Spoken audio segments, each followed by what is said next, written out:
नमस्ते मैत्रिणींनो, आपल्या यूट्यूब चॅनलवर तुमचे स्वागत आहे कोमल टेक मराठीवर। तर सगळीकडे मुख्यमंत्री लाडकी बहीण योजनेचे लाभ मिळत आलेले आहे।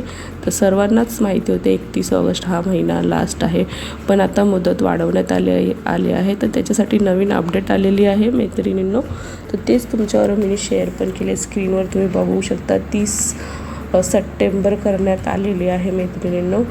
यास विकास मंत्री अदिती तटकरे यांनी ह्या योजनेची माहिती दिलेली आहे। तर तुम्ही पुढे जाऊन बघू शकता, ज्यांनी जुलै ऑगस्टचे 2 महिन्यामध्ये निधी एकत्रित मिळणार असे जाहीर केले होते, पण ते 31 ऑगस्टच्या अगोदर ज्या महिला फॉर्म भरत त्यांनाच हे पैशाचे लाभ मिळणार आहे। ज्या 1 सप्टेंबर नंतर मिळेल त्यांनाच त्याच महिन्यापासूनच लाभ मिळणार आहे, असं अदिती तटकरे यांनी नमूद केलेलं आहे। तर तुम्हाला हा व्हिडिओ बघून कसा वाटला, लाईक करा, शेअर करा आणि कमेंट करा आणि थँक्स।